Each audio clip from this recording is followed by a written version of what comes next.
Title: He spent 28 years in solitary, what the prison guards never told his family. The letter. The envelope arrived on a Monday. No return address, just a faded stamp and shaky handwriting that spelled out Pierce Correctional Facility, inmate number 87102. When Maria Henderson opened it, she didn't recognize the writing. The first line stopped her breath. "I'm alive. Don't stop looking for me." It was signed simply, Eli. Her brother had been missing for almost 3 decades.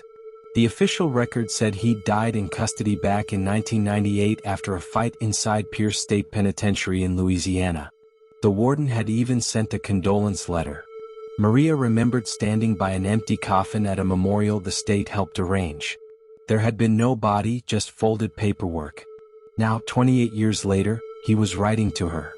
Maria drove 8 hours to the address stamped on the envelope. The prison sat deep in pine country, its walls the color of concrete dust. The gate guard looked confused when she asked for Eli Henderson. "Ma'am," he said, "we don't have anyone by that name." She handed him the letter. He scanned it, frowned, and made a call. 10 minutes later, a lieutenant appeared, his face tight. "Wait here," he said. 2 hours passed. Then another officer led her to a small waiting room with glass panels on all sides. A buzzer sounded, and a man was brought in wearing a faded jumpsuit. His hair was gray, beard uneven. His hands trembled slightly as he picked up the phone on his side of the glass. "Maria," he said, voice cracking, "it's me." It took her a moment to believe it. The scar on his cheek, the way his right eye squinted when he smiled, it was him. Her brother had been alive the whole time, locked in administrative segregation, the bureaucratic name for solitary confinement. He told her he hadn't seen the sky in over 2 decades. "They said it was for my safety," he said quietly. "Then they forgot I existed." Every day, he said, was the same. The light clicked on at 5 a.m., a tray slid through the slot, and silence swallowed the next 23 hours. He spoke to no one. Guards walked past without looking inside. He hadn't touched another person since 2003. Maria left that day in shock. She called the Department of Corrections, demanding an explanation. They promised an internal review. Weeks passed. Then a brown file arrived in her mail. Inside, decades of unfiled forms, disciplinary notes, mental health reports, and one line scrawled across the top of an old memo from 1999. Inmate transferred to special housing indefinitely, pending review. The review had never come. That night, Maria listened again to her brother's words, replaying them in her mind. They said it was for my safety. But safety from whom? And why had the prison lied about his death? She contacted journalists, lawyers, and even a retired warden. Each one said the same thing: cases like Eli's weren't rare, they were just hidden. When she returned for her second visit, Eli slid something through the slot before the guards could notice. A folded note written on napkin paper. "Tell them to check Unit C, the old block. There are more of us." Maria felt her stomach twist. Her brother wasn't alone. That was the moment she decided she wouldn't stop. Not until the world knew what had really happened inside those walls. The hidden wing. Maria didn't sleep for days after that visit.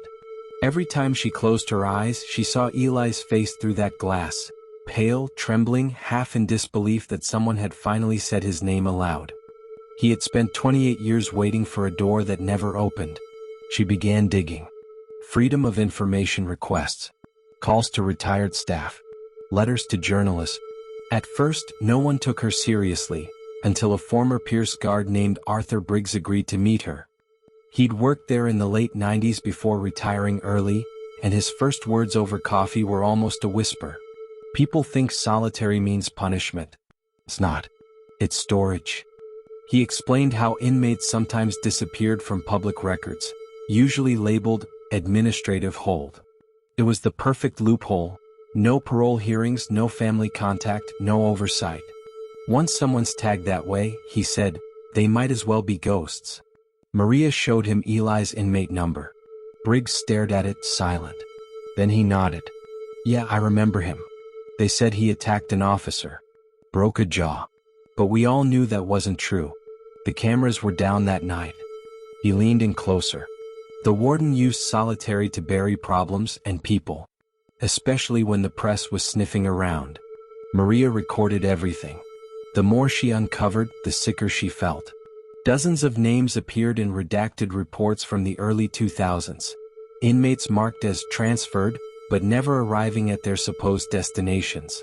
When she compared the dates, she realized several overlapped with the years Eli had been inside. One entry chilled her. Inmate 88041, transferred to Unit C pending reassessment. But Unit C had officially been decommissioned in 1997. She drove back to the prison and demanded to see the warden. They made her wait 2 hours before escorting her into a small conference room. The warden, a thick-set man with polished shoes and a politician's smile, slid a file across the table. "Miss Henderson, your brother's case was handled according to protocol. Solitary confinement is reviewed every 90 days.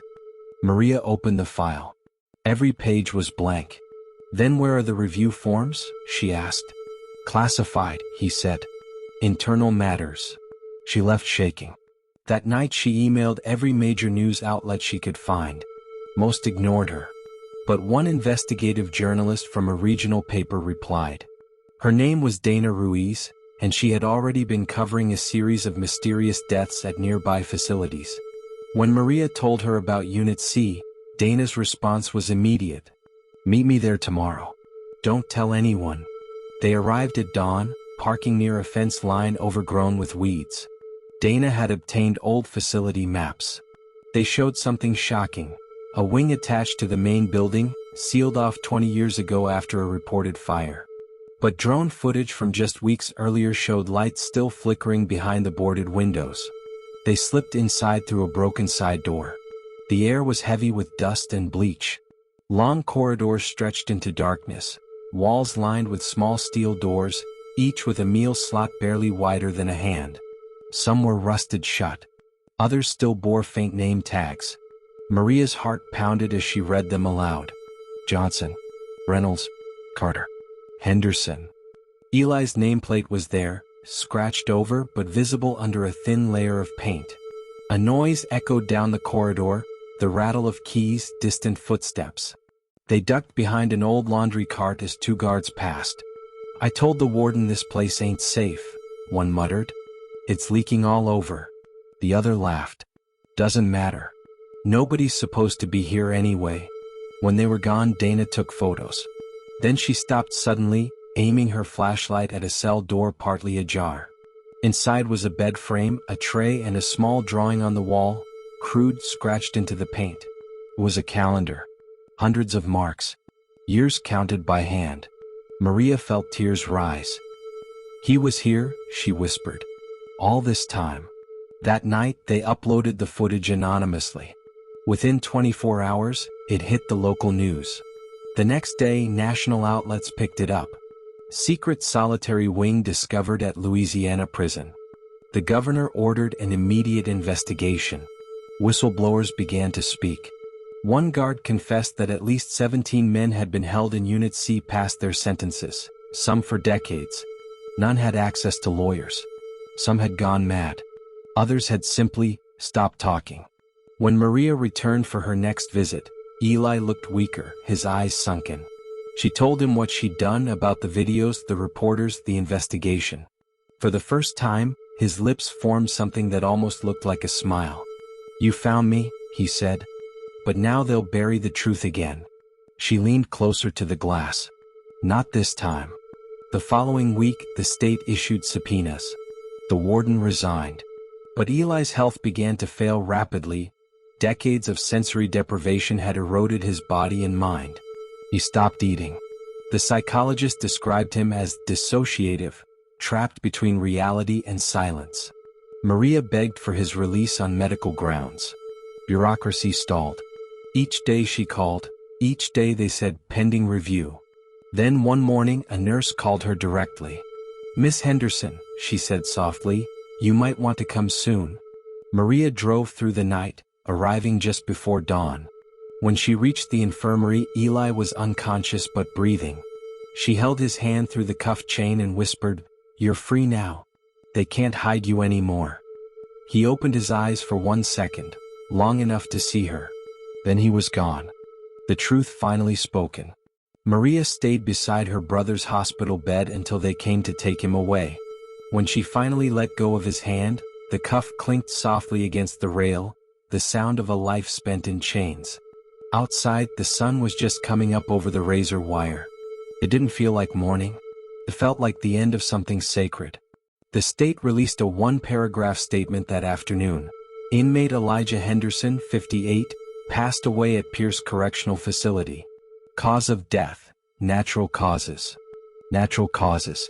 Maria read the words over and over, her hands shaking.